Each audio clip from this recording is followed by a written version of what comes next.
down, and you can go ahead and resize it any size you want, and you can go ahead and open a bunch of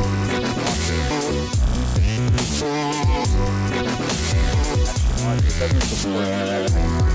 Now let me actually go ahead and here.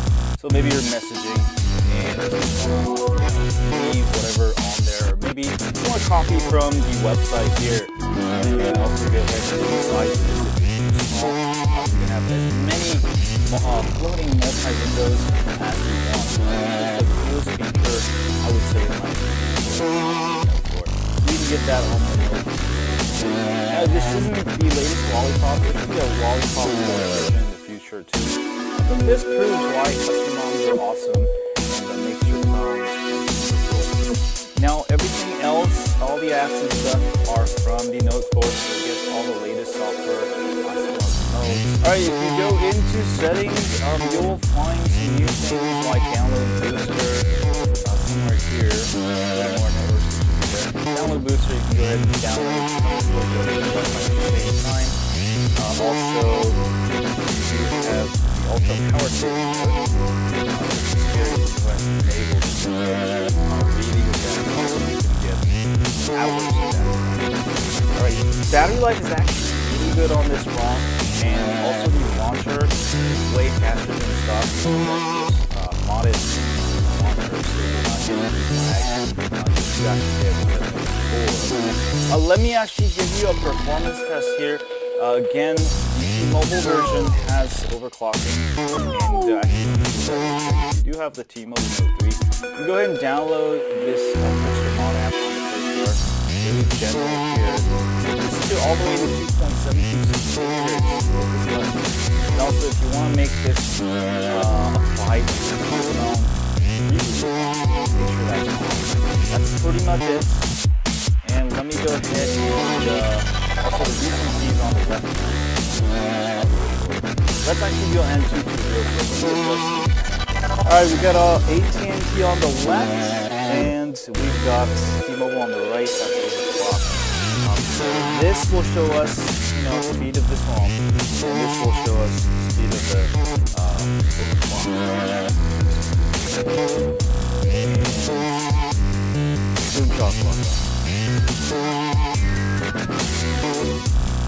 Alright guys, the performance is actually not bad. For the T-Mobile version, it's obviously 5,000. That's actually the same as Lollipop running on my T-Mobile. So pretty good stuff. Not bad at all. And you can see it's not that far away from a Note 4. Overclocked, you can really turn your Note 3 into a Note 4. Now, other than that, it's a really nice ROM. You'll get that custom ROM experience. Also, tethering works out of the box for those of you who Wi-Fi tether often. There are some extra miscellaneous apps you can check out, some power toggles and power camera and stuff like that. But overall, it's going to give you that flawless Note 4 experience. Actually, it's better than a stock Note 4 experience because you don't get that all that stock annoying bloatware, lag, and stuff like that. So it could be like better than the Note 4, so definitely check it out. Now let me give you how to install this ROM, starting with the AT&T. Alright, let me go ahead and guide you through the installation for the AT&T Note 3. First, you'll have to have a rooted phone, and once you have a rooted phone, do make sure you install SafeStrap Recovery. If you don't know how to do that, I'll have a link to the page where you can install SafeStrap Recovery. Once you have installed SafeStrap Recovery, go ahead and download the ROM file, put it in your phone, and install it with SafeStrap Recovery. So follow the universal guide, just install the ROM. And you do have to install an older bootloader and modem. So what you want to do is, after you install the ROM, it's probably not going to boot. So after you install the ROM, go ahead and take the battery out, put it back in, hold down volume down, center home, and power button, and put it into download mode. Alright, and then hit volume up. And then you're going to connect it to your computer via a micro USB cable.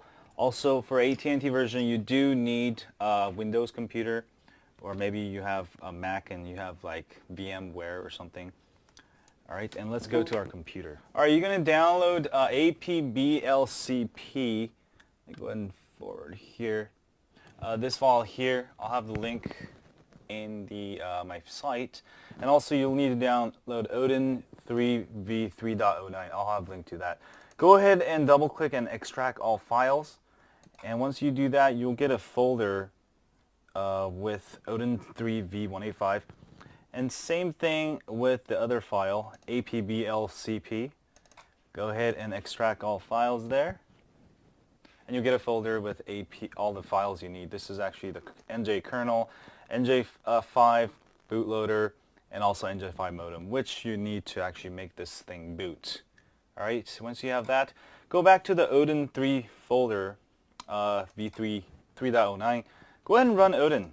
Alright, and you should see this blue highlighted COM sign. You know, if you root it using my website and you're using the same computer, you'll see it. If you don't see it, just go ahead and install Samsung USB drivers. Alright, there's 3 fields you're going to fill out: BL, AP, CP. So I'm going to go start with BL, and I'm going to go into the APBL CP directory, and I'm going to choose BL. Alright, this is the bootloader. Alright, and then I'm going to choose AP, and I'm going to choose the AP blah blah kernel.tar. This is the kernel. And I'm going to choose CP, which is the modem. Choose CP blah blah modem.tar.md5. Alright, and you're going to hit start. Flash all of that, and your phone will reboot, and now it will boot into the ROM. The only thing I skipped in this video is the actual installation of the ROM. Again, you can go ahead and follow my SafeStrap instructions on how to do that. But if you don't do this part, it's not going to boot. You know, you're going to be stuck. And here we go, and it's booting.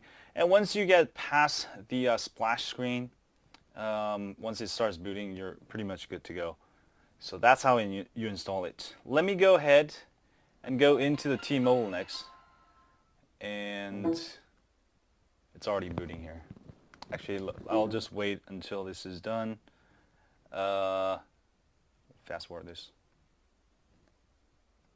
I'm going to change the camera angle.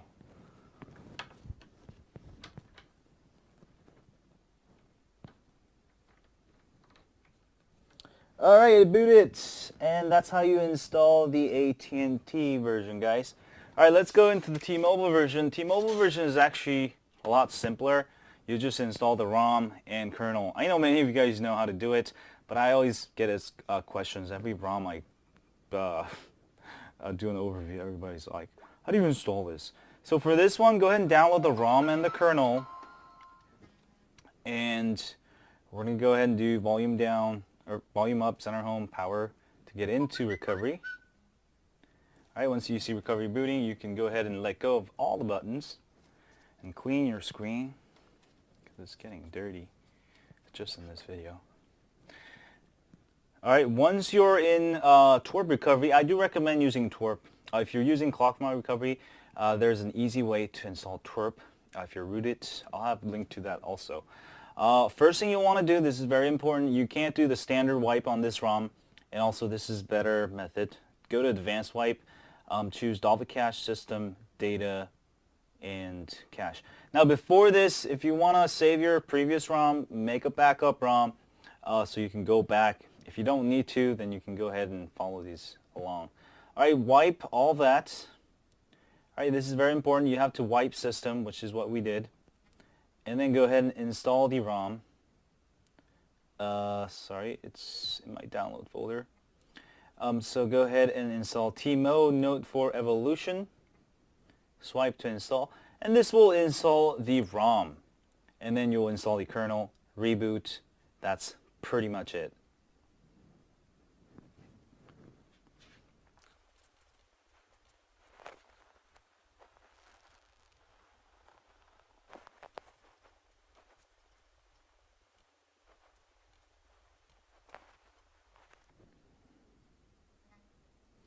Alright, make sure you don't get any errors. If you get any errors, you might have skipped the step where you wipe system, or you can try that again and try it again.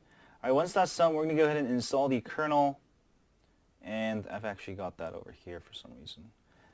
This is the LKH lean kernel. Alright, install, reboot, and cash out. Boom shakalaka. You should be all on the T-Mo Note 4 Evolution, Port Evolution. Now the files for T-Mobile and AT&T are different, so make sure you downloaded the correct version. And this actually should work with the international, is that the 9005 model? Yeah, N9005 model. I don't have one with me, but you should be able to install it. Try the T-Mobile version along with Lean kernel for the international version, and you should be good to go. It should work. If it does work, do let me know so I can update the post. But I didn't test it out, that's why I didn't put it. But it should work just fine, just as on Note 3. And also, of course, you can do the same thing on Canadian Note 3. T-Mobile and Canadian Note 3 are 100% compatible, so that's why I didn't say it. But if I say it's T-Mobile, it's also doable on Canadian. So for those of you with Canadian, you should be good to go also. And give it a second here, or a few minutes.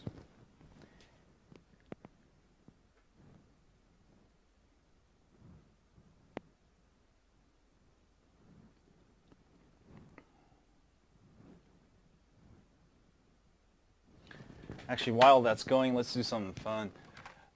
Since this is a Note 4 ROM, if you use a Gear VR, it might actually pop up to ask you to install Gear VR software.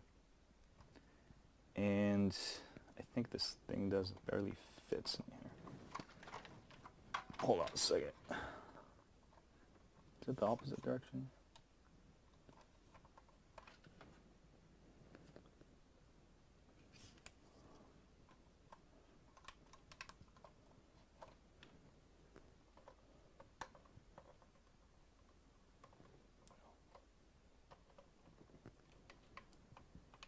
No, it doesn't fit. Oh, maybe it does. Okay, it's not doing anything. It's definitely not compatible. Alright, there you go. Boom shakalaka. So that worked there. You get a nice Note 4 welcome screen there. And go ahead and enjoy your new Note 4. Actually, new Note 3 that's like a Note 4. Anyway, thanks guys for watching this video. That was the ROM overview. Very solid ROM. Love it. Highly recommend it. If you want to get Note 4 features now. And also KitKat is actually, I actually kind of prefer KitKat right now. Lollipop's still like, work in progress. Definitely check it out. You're going to love this ROM, and do let me know what you think. And thanks guys for watching this video. This is my second YouTube channel covering the ROMs and my extra videos. If you want to see my main videos, go ahead and subscribe to my main channel over at Zenomex, where I cover stuff like the Nexus 6, the Note Edge, Note 4, and all of the latest Android gadgets. And I'll see you guys soon. As always, stay on Android.